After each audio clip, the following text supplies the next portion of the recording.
time-wise. So we know that as a parent, we are basically running business. We have children, we have different areas, we have finances, we've got all the things happening that we need to get done every day.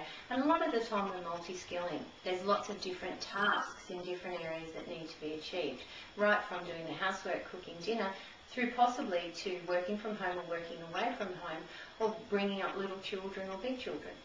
So are you as organised as you'd like to be? Does your day run smoothly? Are you aware of your peak energy times and your low energy times? Are you acting within those areas to promote that you get the most done every day, that you feel the most productive? You don't just feel like you've been busy all day but done nothing. So have a look at that area and rate that. How satisfied in the area of being organised and time-wise are you? So we can put that at a 5. And then we go on to the next section, and that's communication. And this is such an important part of parenting. How are we communicating to our partner, our friends, and most importantly, how are we communicating to our children? Are they receiving the messages we want them to receive? How are we going about with our body language? Are we getting down on their level to talk to them? Are we being specific enough?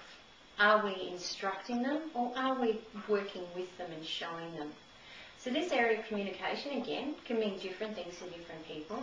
Do you feel heard? Do you feel that people are getting your message? Or do you feel that nobody hears or sees you?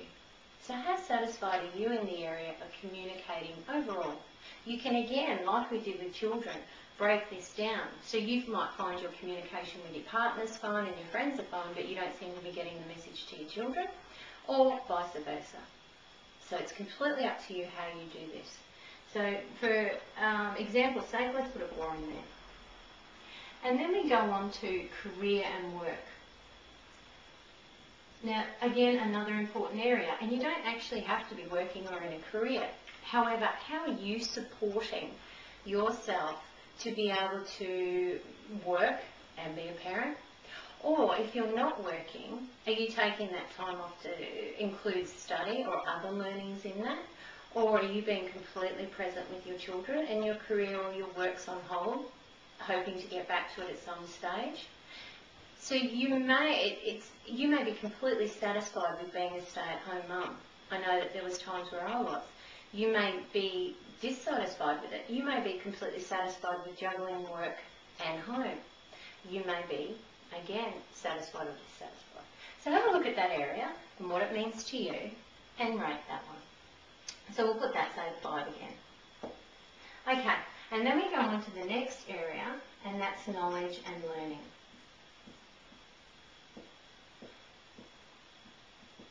There are only 2 things that change in a person's life, and it's said that's the people they meet and the books they read. So you might be learning more about gardening, or you might be learning more about some sort of study avenue, the formal study avenue that you're taking.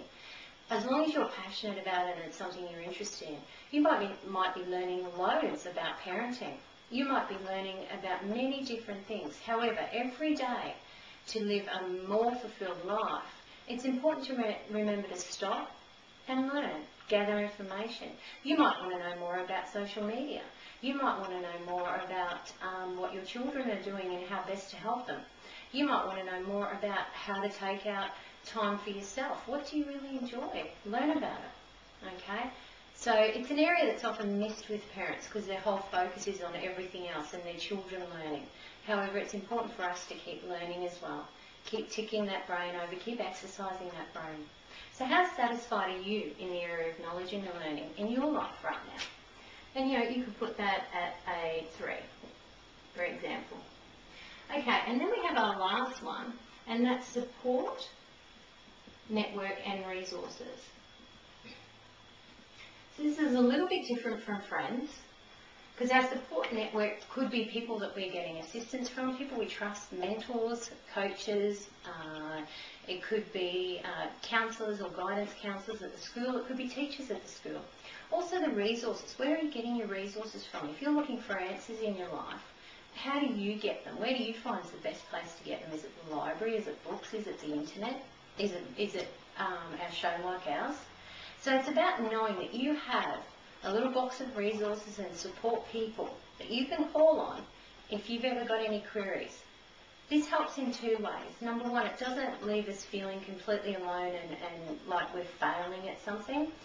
And number two, it gives us another way to look at things. So we get all different opinions, and then we may trial them, or we may feel really right about something. So we just go, I always advise parents, the best thing to do is get 3 different ideas from 3 different sources.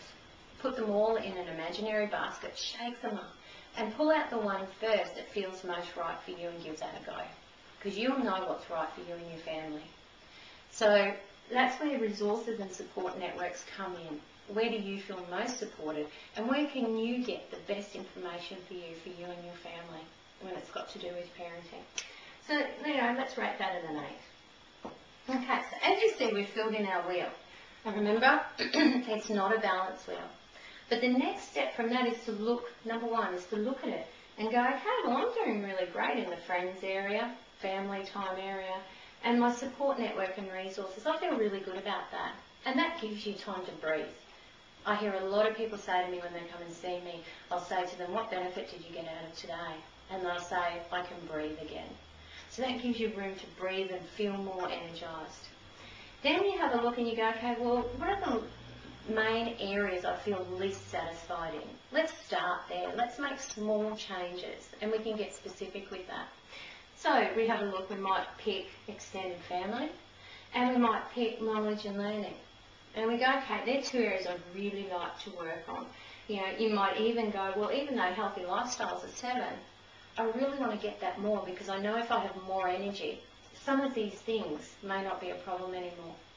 So whatever way you look at it and start with it is right for you. I also suggest that you do this about every 6 months. Just bring yourself back to where you are in your life right now. Because life grows, we change, our children change, there's things happening in their lives that change, we might move, there's all sorts of things that can happen. So every 6 months, come back and have a look at what's going on for you. So when you've got your areas you want to work on, I've also got an analysis sheet down, so write your thoughts. And then go, in this week, what are 3 things I can do to raise my satisfaction level? So if you look at knowledge and learning, it's a 3. What would a 5 look like? If you were satisfied at a 5 or 6, what would that look like? What would you be doing? What can you do to raise that? It might be picking up a new book. It might be learning about how to grow roses. It might be learning what studies out there that you're really interested in that you could start doing. What is it that would raise that number? And start with that. And then, once you've done that, you can go on to the next thing. So then extend your family, maybe a 4. What is it that 5, 6, 7 would look like? What would I like it to be? How can I start, because we can't control other people, but how can I start feeling more satisfied in that area? It may be just accepting the way other people are. It may be limiting your time with them. It may be making more time with them. Okay, but what are things you can do to improve in that area? If you're looking at healthy lifestyle and you wanted to raise that to a 9 or 10, what could you be doing differently? Could you be having a baking day? Could you be looking at different foods? Could you be going to the shop and being aware of the ingredients in some of the packaged food that you're buying? Would that make a difference? So that gives you something to start on. And what I can guarantee you is when you work with something like this, the quality of your life and the satisfaction levels will increase dramatically. And that's because you're telling yourself you have the ability to change things and you know exactly where to start, where you feel comfortable. So thank you very much, and I look forward to talking to you next week. And as always, look forward to your feedback. Bye.